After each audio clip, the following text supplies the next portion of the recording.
Hello everyone, welcome to खुशी की दुनिया। खुशी की दुनिया में आपका बहुत बहुत स्वागत है। आज हम बात करने वाले हैं जोसेफ मर्फी की book the miracle of your mind के बारे में। इस बुक में जोसेफ मर्फी की book the power of your subconscious mind का सेकंड पार्ट कहा जाता है और साथ साथ इनकी सेकंड बेस्ट बुक भी कही जाती है। The power of your subconscious mind की वीडियो आप ये चैनल के प्लेलिस्ट पे ऑलरेडी देख चुके होंगे। अगर देखना है तो आप डिस्क्रिप्शन बॉक्स पे भी फिर से देख सकते हैं। ये हमको सबकॉन्शियस माइंड के जरिए लाइफ में जो प्रॉब्लम हम फेस कर रहे हैं उन्हें सॉल्व करने में हेल्प करेगा। ऐसे बहुत से लोग हैं जो आज के टाइम में काफ़ी ज़्यादा डिप्रेशन को फेस कर रहे हैं और यह बेस्ट बुक है अपने नेगेटिव थॉट से बाहर आकर के फिजिकली और मेंटली पॉजिटिव लाइफ स्टार्ट करने के लिए। जोसेफ मर्फी की बुक को थ्योरी को एक्सपेंड करते हुए हमें बताती है कि हमारे सबकॉन्शियस माइंड से छुपी हुई पावर को हम अपने यूज़ करके अपने लाइफ में अपनी लाइफ को बेहतर बना सकते हैं। इनकी दोनों ही बुक का मेन आइडिया काफ़ी सेम है कि हमारे ब्रेन के दो पार्ट होते हैं। एक है सबकॉन्शियस माइंड जिसके पास दूसरे पार्ट यानी कि कॉन्शियस माइंड को कंट्रोल करने का टूल होता है। हमारे सबकॉन्शियस माइंड के पावर को जान करके हम इसे तब कर पाएंगे जिसे साइंस मिरेकल मानता है। चाहे आप बुरी आदतों से जीत हासिल करना चाहते हो, लाइफ में ज़्यादा सक्सेसफुल होना चाहते हो, अपनी फैमिली में हार्मोनी लाना चाहते हो या फिर उन गोल्स को अचीव करना चाहते हो जो आपसे काफ़ी दूर है, इन सब चीज़ों के लिए ये वीडियो हमको बहुत हेल्प करने वाली है। और अगर आपने हमारी वीडियोस कभी कभी थोड़ी लंबी हो जाती है क्योंकि हम बुक और वीडियो के कंटेंट पे कॉम्प्रोमाइज़ नहीं करते, इसीलिए वीडियो को एंड तक देखना ज़रूरी है। हमारा दिमाग कैसे काम करता है? इंसान के पास केवल एक ही माइंड है, लेकिन इसके पास में एक ही माइंड के दो अलग अलग फेजेस और फंक्शंस होते हैं। यह सेंटेंस हमको फैमिलियर लग रहा होगा क्योंकि यहाँ विलियम वॉकर की बुक थॉट वाइब्रेशन के 3rd चैप्टर से काफ़ी सिमिलर है, जो कहता है कि इंसान के पास में एक ही माइंड है लेकिन उसके पास में कई सारे मानसिक क्षमताएं हैं और हर एक क्षमता की दो अलग अलग मानसिक प्रयासों के लाइन में फंक्शन करने की कैपेबिलिटी रखता है। और हमारे माइंड के दो स्टेट होते हैं वो है एक्टिव और पैसिव, और मर्फी के लिए ऑब्जेक्टिव और सब्जेक्टिव माइंड है। उन्होंने बताया है कि उन्हें कॉन्शियस और सबकॉन्शियस माइंड भी कहा जाता है। साथ ही साथ वॉकिंग और स्लीपिंग माइंड, मेल और फीमेल माइंड, द वॉलेंटरी और इनवॉलेंटरी माइंड। ऑब्जेक्टिव माइंड वो होता है जो ऑब्जेक्टिव चीज़ों से डील करता है और साथ ही साथ दुनिया में इससे डील करने के लिए 5 सेंसेस का यूज़ करता है। और दूसरी तरफ जो हमारा सब्जेक्टिव माइंड है वो हमारी समझने की पावर से मिलता है और हमारे इमोशंस का एक सिद्ध होता है। हमारा जो ऑब्जेक्टिव माइंड है वो हमारे एग्जिस्टेंस से फिजिकल एक्सपेक्ट तक लिमिट है, वहीं हमारा सब्जेक्टिव माइंड हमारी बॉडी को छोड़ करके अलग अलग डिस्टेंस ट्रैवल कर सकता है, स्पेस अलग अलग टाइम में जा करके वहाँ से इंटेलिजेंस ला सकता है और बंद लिफाफों के बाहर से भी लेटेस्ट को पढ़ सकता है। और एक बार सब्जेक्टिव माइंड सजेशंस की तरफ काफ़ी ज़्यादा अट्रैक्ट होता है और किसी न किसी तरीके से उन सब सजेशंस को हाँ भी कह देता है। यह बहुत हद तक मिट्टी की तरह होता है, यह हमारे लगाए हुए किसी भी बीज को एक्सेप्ट कर लेता है, चाहे वो अच्छा हो या बुरा हो। यह हमारे कॉन्शियस माइंड को अपना मालिक बनाता है, भले ही सबकॉन्शियस माइंड दोनों में से काफ़ी ज़्यादा पावरफुल हो। जैसे कि कैप्टनशिप का मास्टर होता है, उसके ऑर्डर्स को फॉलो किया जाता है, इसी तरीके से हमारा कॉन्शियस माइंड हमारे शिप का कैप्टन या मास्टर है। हमारी बॉडी और हमारे सभी बॉडी पार्ट्स शिप को रिप्रेजेंट करता है। हमारा सबकॉन्शियस माइंड हमारे दिए गए ऑर्डर्स को हमारे बेस्ट और सजेशंस के बेस पे सच मान लेता है। इस चीज़ का और एक एग्जांपल है, थोड़ा फनी है, जब हम लोगों को बार बार बोलते हैं कि मुझे मशरूम नहीं पसंद है, तो जब हमको कोई मशरूम सर्व करता है तो हमारा सबकॉन्शियस माइंड कहता है कि बॉस को मशरूम पसंद नहीं है। यह हमारे कॉन्शियस और सबकॉन्शियस माइंड के रिलेशनशिप का एक काफ़ी एंटरटेनिंग एग्जाम्पल है। कॉन्शियस और सबकॉन्शियस माइंड दोनों ही यूनिवर्स के एक पोर्शन पे जुड़ा हुआ है, उनमें से एक का जितना ज़्यादा यूज किया जाता है दूसरा उतना ही कम कंट्रीब्यूट करता है। यही कारण है कि सबकॉन्शियस माइंड अपने बेस्ट फंक्शंस तब परफॉर्म करता है जब ऑब्जेक्टिव सेंसेस काम नहीं करते हैं या फिर जब कॉन्शियस माइंड काम नहीं करता या फिर स्लीप या फिर ड्रोजी स्टेट में होता है।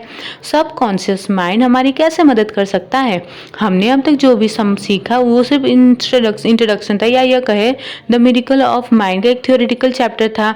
अब हम बात करते हैं इस बुक के सबसे इंपॉर्टेंट चैप्टर्स के बारे में, क्योंकि ये बुक के पीछे की तरफ से ही नहीं बताता बल्कि उसे हर एक चीज़ को एक्सप्लेन करता है जो ऑथर ने अब तक लिखा है। अब हम समझेंगे कि जो भी हमने अब तक समझा उस नॉलेज को प्रैक्टिकल टेक्निक में कैसे कन्वर्ट करते हैं, जो हमको स्पेसिफिक चीज़ों को अचीव करने में हेल्प करेगा। The subconscious mind and health, यानी एक और केवल एक ही यूनिवर्सल हीलिंग प्रिंसिपल है जो है सबकॉन्शियस माइंड, और हीलिंग का एक और केवल एक ही प्रोसेस है जो है फेथ। दोनों के बीच में इक्वेशन काफ़ी सिंपल है, जो है ईमानदारी और भोलेपन से विश्वास करना कि हम खुद को ठीक कर सकते हैं, और हमारा सबकॉन्शियस माइंड खुद को बिलीव कर लेगा और फिर बाकी का काम कर देगा। यह नॉलेज नया नहीं है। ऑथर ने 16th सेंचुरी में पेरिसिसन का जिक्र करते हुए 2 बार उनके बिलीफ को बताया था कि चाहे हमारे फेथ का ऑब्जेक्टिव सही हो या गलत, वही हमको सेम इफेक्ट पता चलेगा। दूसरे शब्दों में, अगर हम जादू या मंत्रों के हीलिंग पावर पे बिलीव करते हैं तो फिर हमारा सबकॉन्शियस माइंड दिए गए पावर और सजेशन के बेस्ड पे हमको रिजल्ट भी देगा। यह बहुत आसान भी हो सकता है अगर हम ऐसे बोले कि मुझे कोई सर दर्द है ही नहीं, और आप अपने सर दर्द को पूरी लाइफ तक के लिए ख़त्म कर सकते हैं। यह सच है कि हम अपने सबकॉन्शियस माइंड के बॉस हैं, लेकिन एक बॉस को कभी भी अपने उनके सबऑर्डिनेट्स को पसंद नहीं करते हैं, और सबकॉन्शियस माइंड भी कंट्रीब्यूशन प्रोसेस को एक्सेप्ट नहीं करता है। वो सिर्फ वही एक्सेप्ट करता है जो हम बिलीव करते हैं, जिसे हम सच या पॉसिबल फील करते हैं। तो हमको अब अपने सबकॉन्शियस माइंड को कॉपरेशन क्लिप करने के लिए सीधे शब्दों में कहे तो हमको हमारे सबकॉन्शियस माइंड को यह आइडिया देना है कि हमको सर दर्द नहीं है।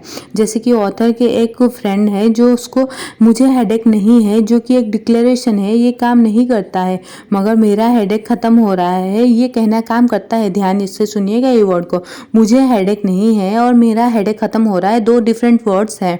और स्पेशली अगर सोने से पहले या नींद में, फेथ जैसे कंडीशन में, जब हम कॉन्शियस माइंड हमारे सब्जेक्टिव पावर को रास्ता देते हैं और हमारा सबकॉन्शियस माइंड हावी हो जाता है, जबकि मुझे होप है कि इट विल बी बेटर जैसी बातें कहकर के अपने ट्रीटमेंट को कभी भी कमजोर ना करें।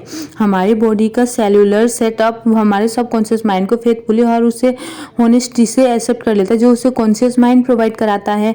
डाउट एंड होप हमारे फ्रेंड नहीं है, वो इससे भी वर्स्ट है। फियर, हेट, गिल्ट और इन्फ्योरिटी, ऐसे 4 बेसिक पर्सनालिटी डिफिकल्टीज है जो हर रूट्स की जड़ है, जो हमारे सबकॉन्शियस माइंड में जाते हैं। अपने सबकॉन्शियस माइंड में अपने बीच को बैलेंस करते हुए यहाँ दिखा दो कि असली बॉस कौन है। The subconscious mind and alcoholism. अब प्रॉब्लम चाहे जो भी हो, हमारे सबकॉन्शियस माइंड से कांटेक्ट करके उसे कुछ करने का ऑर्डर देने के प्रक्रिया के 3 स्टेज होते हैं। फर्स्ट स्टेप, अपनी प्रॉब्लम को समझो। दूसरा स्टेप है बिना किसी डाउट और फियर के सॉल्यूशन ढूंढने की कोशिश करो। तीसरा स्टेप है कि गहरे विश्वास की भावना में आराम करो कि यह हो गया है। इस टेक्निक को यूज करके कंप्लीट सिंप्लिसिटी के साथ में करके, एक एंशिएंट ने कहा था कि जैसा इंसान इमेजिन करता है वो ऐसा ही होता है। इन थोड़े से शब्दों में वो सारा नॉलेज है जो इंसान को एक खुशी जीवन जीने के लिए चाहिए होती है।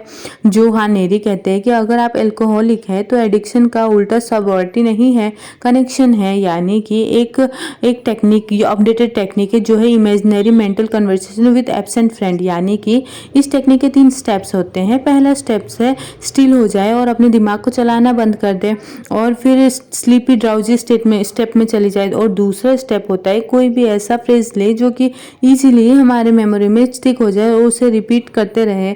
और जैसे कि संयम और मन की शांति मेरे लिए, और मैं धन्यवाद देता हूँ।